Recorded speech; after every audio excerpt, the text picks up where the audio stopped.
సరే అయితే ఒకటి మీరు కాళేశ్వరం టాపిక్ తీశారు కాబట్టి ఒక ప్రచారం ఏం జరుగుతుందంటే కాళేశ్వరం వ్యవహారంలో మీరు చాలా గొప్ప కట్టడం అని చెప్పారు కాళేశ్వరం ను, కేసీఆర్ ను కూడా పొగిడారు అని బాగా చర్చ జరుగుతుంది. దాని మీద మీ పార్టీ నేతలు కూడా స్పందించి కాళేశ్వరంలో ప్రధానమంత్రి ఏటీఎం అన్నాడు కాబట్టి అదే మా స్టాండ్, ఈటల రాజేందర్ అంటే మీ కౌంటర్ గా మీ పార్టీ నేతలు మాట్లాడుతున్నారు కాళేశ్వరం విషయంలో. క్లారిఫికేషన్ ఇస్తారా మా వేదిక?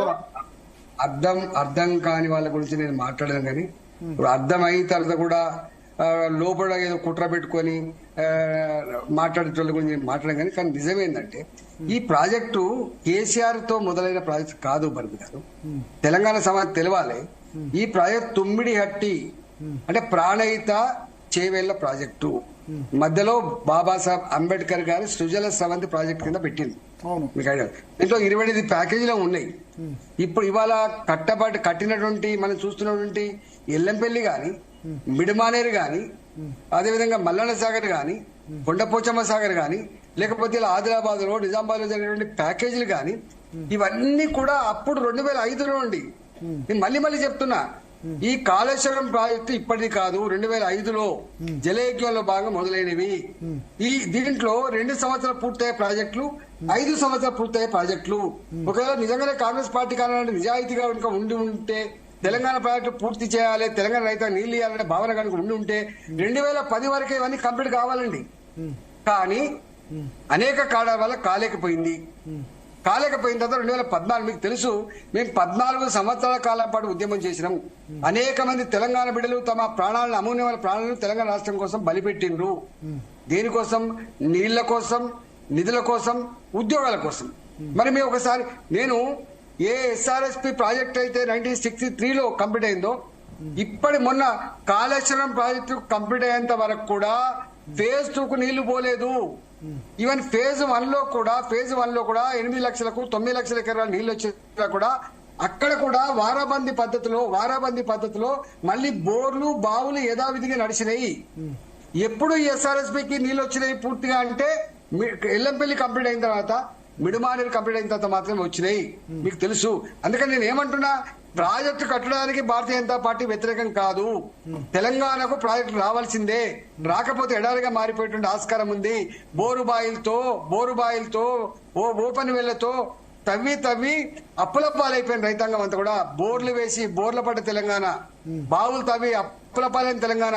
అలాంటి తెలంగాణకు ఇలా ఇంత గొప్ప నేడు ఉన్నప్పటికీ కూడా పంటలు పండించుకోలేకపోతున్నాం, అప్పుల పాలవుతున్నాము, కాలిపోతున్న మోటార్లు ఏంది, కాలిపోతున్న ట్రాన్స్ఫార్మర్లు ఏందనే కదా మా బాధ. 2014లో మనం ఇమ్మీడియట్ గా నీళ్ల మీద దృష్టి పెట్టినాం.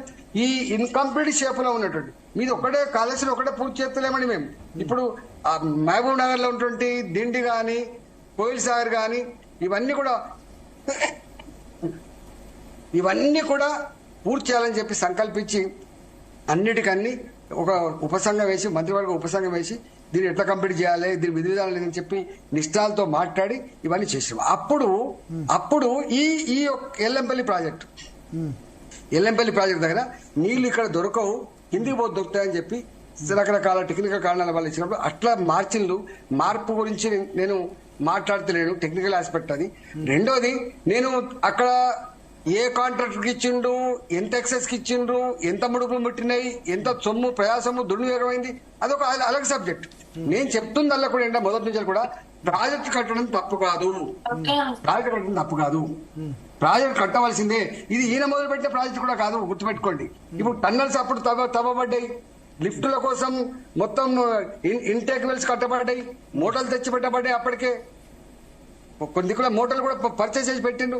కానీ ఈ తెలంగాణ వచ్చిన తర్వాత కొంత పెంచుకోవాల్సి అక్కడ ఉంది కాబట్టి డైలీ 2 TMC వాటర్ రావాల్సి అక్కడ ఉంది కాబట్టి ఆ 2 TMC వాటర్ రావాలంటే కొన్ని టన్నుల వ్యాసం పెరగాలి కాబట్టి, కొన్ని మోటార్ కెపాసిటీ పెరగాలి కాబట్టి అట్లా చేసింది తప్ప ఏదో కేసీఆర్ గారు వచ్చినాకనే మొదలు పెట్టింది అనే పద్ధతి తప్పండి.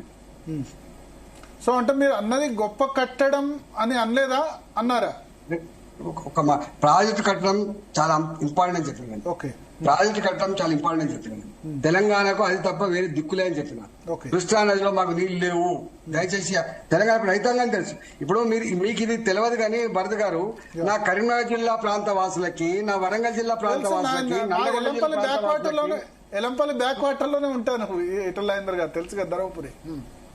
ఇక మీరు ఉన్నది మరి నేను ఒక మాట్లాడుతున్నా ఎన్నడన్నా నీ ధర్మపురికి నీళ్ళు వచ్చినాయా?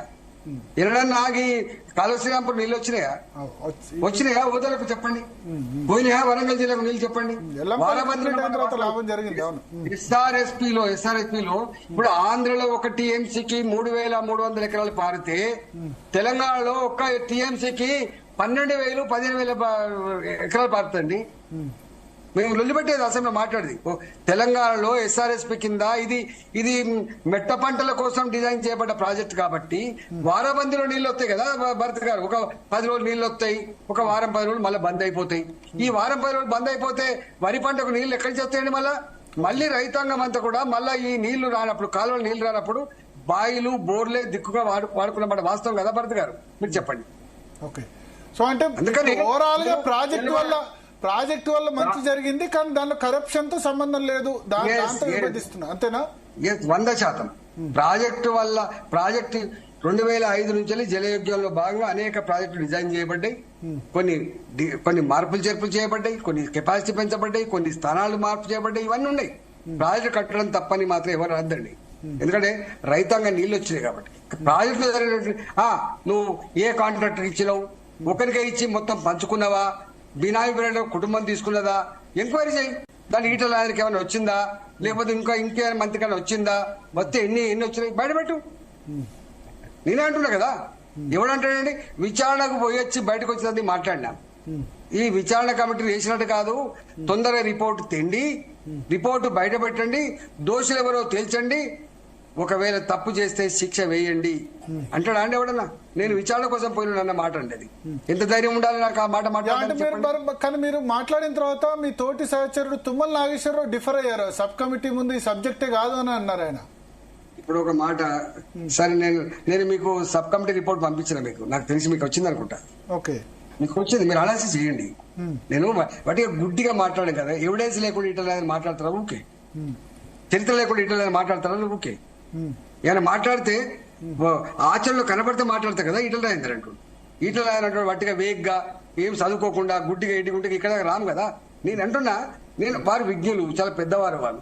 నేను ఆ మంత్రివర్గ ఉపసంఘంలో చర్చించబడ్డ అంశాలు, package by package, work by work, contractor by contractor, ఎంత ఎస్కలేట్ అయింది, అవన్నీ నేను పంపిస్తే చూసుకోండి.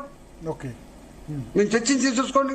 రెండోది, పదే చెప్తున్నారు మంత్రివర్గ ఆమోదం లేదు, మంత్రివర్గ ఆమోదం లేదు. నేను ఒక్క మాట 100 సార్లు మళ్ళీ చెప్తున్నా. అసలు ఇంత పెద్ద వర్క్స్ కి ఎప్పుడో అప్పుడు రాజశేఖర పీరియడ్లో దీనికి నేను తీసుకున్నా. రాజశేఖర గారి పీరియడ్ నేను తీసుకున్నా మా పతి. ఇది రీడిజైన్, రీఇంజనీరింగ్, అంతే కదండి భర్త గారు? దీని పేరేంది? రీడిజైన్ అంటే రీఇంజనీరింగ్, అంతేనా కదా? ఈ రీడిజైనింగ్ విషయంలో కూడా మళ్ళీ క్యాబినెట్కి వస్తాయి. ఒక్కసారి రాలేదండి, అనేక జీవోలు ఉన్నాయి, అవన్నీ కూడా పంపించి ఇచ్చిన వట్టిగానే మాట్లాడాలి కదా. ముందు వచ్చినాయా వెనక వచ్చినాయా టెక్నికల్ గా మాట్లాడకూడదు. క్యాబినెట్ ఆమోదం ఉందా అనేది ఇంపార్టెంట్. మీరు జీవో ఇవ్వక ముందే నిర్ణయం తీసుకున్నట్ట, లేకపోతే మీరు ఎగ్జిక్యూటివ్ ఆర్డర్ ఇచ్చినట్ట, ఇవన్నీ మీరు మాట్లాడుతూ టెక్నికల్ అంశాలు. ఈ ప్రాజెక్టులు ఇంత పెద్ద మొత్తంలో డబ్బులు కావాలి. ఇప్పుడు స్పెషల్ పర్పస్ వెహికల్ ఏదైతే ఫామ్ చేసిండ్రో, కాళేశ్వరం కార్పొరేషన్ ఏదైతే ఫామ్ చేసిండ్రో, ఇవన్నిటికీ క్యాబినెట్ ఆమోదం లేకుండా ఎట్లయితే చెప్పండి? మేము సంతకం పెట్టకుండా అయితే అండి. నేను ఆర్థిక మంత్రిగా ఉన్నా, సపోజ్ ఆర్థిక మంత్రిగా తప్పకుండా గ్యారంటీ ఇవ్వాలి కదా ప్రభుత్వ పరంగా. నేను తెచ్చుకోకుండా ఎట్లా ఇస్తాం? క్యాబినెట్ పంపకుండా ఎట్లా ఇస్తాం? మీరు చెప్పండి. కానీ వాళ్ళకు మరి ఎవరు సమాచారం ఇస్తుండ్రో, ఏం చేస్తుండ్రో, వాళ్ళు దొరుకుతుందా లేదా నాకు తెలియదు. నేను ఆ డెప్త్ వాళ్ళు ఎక్కువ బ్లేమ్ చేస్తున్నారు ఈ విషయంలో. నేను దానికి కేసీఆర్ ని సపోర్ట్ చేశారు ఆ విషయంలో అని చెప్పి, మరి వాళ్ళు తిట్టిన తర్వాత న్యూట్రల్ ఆ విషయంలో కేసీఆర్ సపోర్ట్ చేశారు, ఈ విషయంలో తిట్టారు.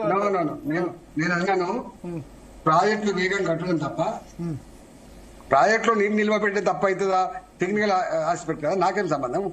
16 టీఎంసీని పెట్టన్నా అలా అది బ్యారాజు, అది ప్రాజెక్ట్ కాదు, అది ఎస్ఆర్ఎస్పీ లాంటి ప్రాజెక్ట్ కాదు, అది నాగార్జున లాంటి ప్రాజెక్ట్ కాదు, అది ఎల్ఎండి లాంటి ప్రాజెక్ట్ కాదు, అది ఎంఎండి లాంటి ప్రాజెక్ట్ కాదు, అది కేవలం బరాజ్. ఆ బరాజ్ ఉండేటువంటి టెక్నికల్ ఆస్పెక్ట్స్ ఏంటివి, నీళ్లు నిల్వ ఎంత పెట్టాలి, ఎంత పెట్టకూడదు, అవన్నీ వాళ్ళు చూసుకోవాలి కదా భరత్ గారు. ఇది పెద్ద డిబేటబుల్ సబ్జెక్టు. దీన్ని అంతా పక్కకు పెట్టి ఎవరికి వాళ్ళుగా వాటిగా మాట్లాడిన దాంట్లో 1 నిమిషం కట్టింగ్ పెట్టుకొని వేసుకుంటే వాడు వెకిలి చేస్తాడు, నేనేం చేస్తా? ఓకే, సో ఒక్క మాటను ట్విస్ట్ చేసి మొత్తం మీరు ఆ విధంగా మీ మీద దుష్ప్రచారం చేస్తున్నారు అంతేనా? అదొక్కటే మాట, పెద్ద గొప్ప కట్టడం అన్న మాట.